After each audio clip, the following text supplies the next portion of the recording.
Welcome to Story Time. I'm Kimberlyn. When you find yourself in need of inspiration or guided introspection, that's what I do. That's why I'm here. And whether it's related to your practice on the mat or out in the world, to me, it's all yoga. And by that, I mean, it's all part of living and learning. In other words, we are not here to be perfect or perform, but rather to practice. So let me be clear. I am not here because I have it all figured out.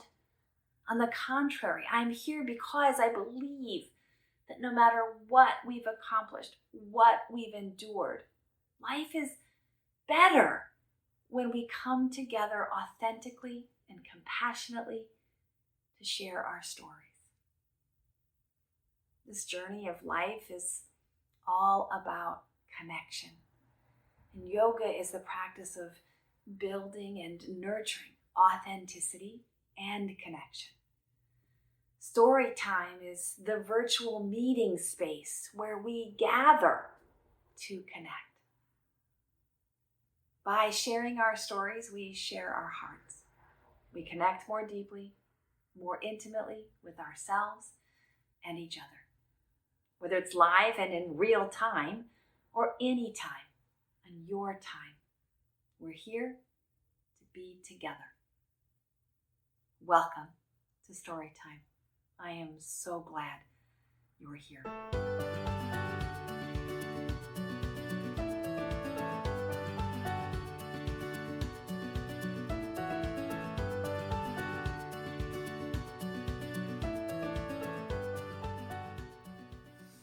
Today's story is the story of when Ganga gets called to the earth. We last left Ganga as a child, waiting for the time when she would be called to earth as a river. But that moment is still some years away. On earth, battles were being won and lost. Kingdoms rose and fell. Leaders came to power and then were defeated. Of all the leaders, King Sagar was one of the most ambitious. It was his goal to rule the entire planet. Now, in those times, there was an established custom to avoid unnecessary war. When a king decided to invade a neighboring land, he would send a single powerful horse, accompanied by an army, rather than simply launching a bloody attack. It was understood that people in the neighboring territory could either choose to capture the horse, thus inviting a battle, or let the horse alone, thus signaling the surrender. So King Sagar sent out a powerful steed, decorated with great finery and expensive ornaments, throughout all the territories and the countries across the earth.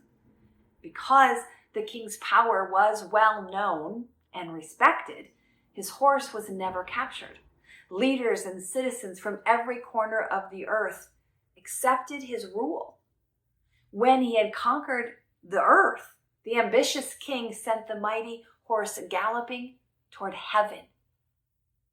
Needless to say, the king of gods, Lord Indra, was not at all pleased. He had no desire to be ruled by King Sagar. Lord Indra caught the horse and led it to a desolate marshland.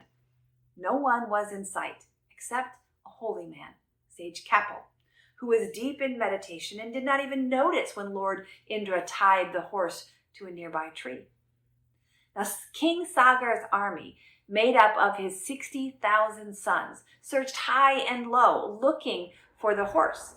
When they found it near Sage Kapil, they accused the sage of stealing it. "You're a thief! You're a thief! You're only pretending to meditate," they shouted angrily. Sage Kapil was not at all pleased either. After all, no one wants to be wrongly accused, and he was furious to be so rudely interrupted. No one wants to be so rudely interrupted. When he saw the clamoring army, he shot a ray of white-hot fire at them from his eyes. In a single flash, all 60,000 were burned down to a small pile of ashes. Meanwhile, King Sagar grew more and more worried as weeks and then months and then entire seasons passed with no news from his army. Finally, he sent his only remaining son, Anshuman, to investigate. And when Anshuman reached the hermitage of Sage Kapil, he learned the terrible news. The horse was still there grazing under the tree, but all that remained of the 60,000 brothers was a heap of smoldering ash. Your brothers have been consumed by my yoga fire, and their spirits are trapped, said the sage. Only the holiest of water can purify them. You must ask Lord Brahman to send Ganga to earth. She was born of water that touched the holy feet of Vishnu. Only she can wash the ash and release the souls of your brothers. Sage Kapil handed Anshuman the reins of the horse. Your horse is safe. Take him and return to your father. Anshuman thanked the sage respectfully and returned with a heavy heart to his father. The king was overcome with grief to hear the fate of his many sons. He gave his crown to Anshuman and went into the forest alone to pray. Oh, Brahman, please release the souls of my son. But there was no answer from the gods, and within a short time, the old king died of a broken heart. When Anshuman became old, he too handed over the throne to his son and went into the woods to pray to Lord Brahman. And he too failed to get a response from heaven. Like his father before him, he died a sad old man. His son followed in his footsteps, and his son's son after him, and so on through many generations, each king dying in lonely and unanswered prayer in the forest. Then, finally, in the 7th generation, Prince Bhagiratha broke the hopeless cycle. Unlike the kings before him, Bhagiratha did not want to grow old before dedicating himself to a life of prayer. Instead, he gave up his power and wealth when he was a young man and went into the forest to live a life of purity and prayer. He sat beneath a tree meditating piously, and in time he came to resemble the figure of a holy man with a long beard and a glowing aura. And unlike the kings before him, Bhagiratha found that his prayers were answered. Pleased with the young prince's sacrifice and determination, Lord Brahma appeared to him and asked, "What do you desire, son?" "Lord Brahma, I beg of you to send your daughter Ganga to earth. The spirits of my ancestors are trapped in a mound of smoldering ash. Only Ganga can set them free." Bhagiratha spoke with great humility and reverence, which impressed Brahma. "I will ask Ganga to go to earth," Lord Brahma replied. "But if I let her go wild, her power would be uncontrollable. She would overwhelm the earth with flooding and destruction. First, you must pray to Lord Shiva to restrain her," Lord Brahma said. And then he disappeared into the sky above. Bhagiratha began another long and difficult time of prayer. Standing balanced on the tiptoes of his left foot, his right leg bent and his hands together, he closed his eyes and repeated the mantra to call Shiva. Can you see this pose? I know it as Shiva dancing, but I've never even tried it on my toes. Now Bhagiratha became so completely absorbed in his prayer that he didn't even realize when Shiva arrived. "Open your eyes," Lord Shiva said to him in a rumbling voice. "You have done well. I am happy to be of help to you."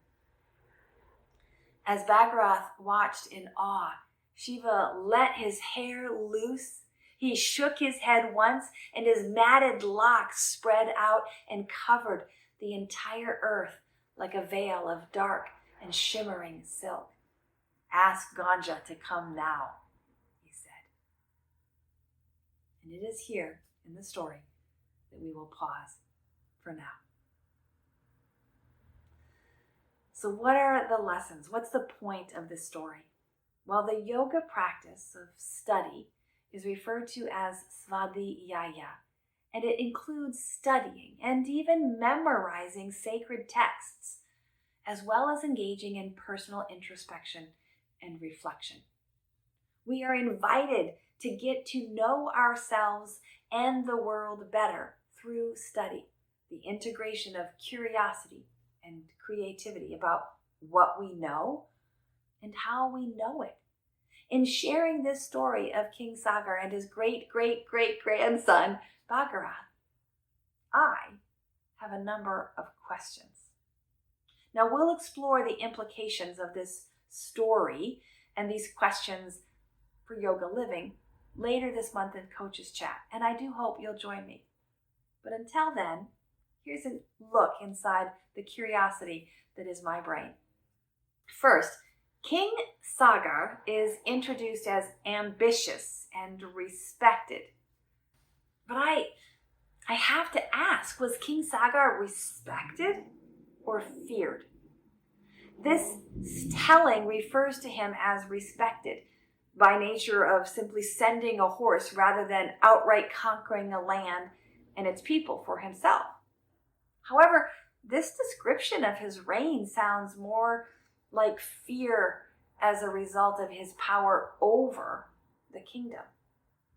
And second, I was intrigued by the sending of the horse, the symbolism, and I wonder if this has any relation to the Trojan horse story of Greek mythology. In the Greek story from Homer's Iliad, Greek soldiers hide in a giant wooden horse to take the city of Troy after a 10-year siege. The Trojan horse, then, is a metaphor for something that appears harmless, but is actually dangerous or deceitful.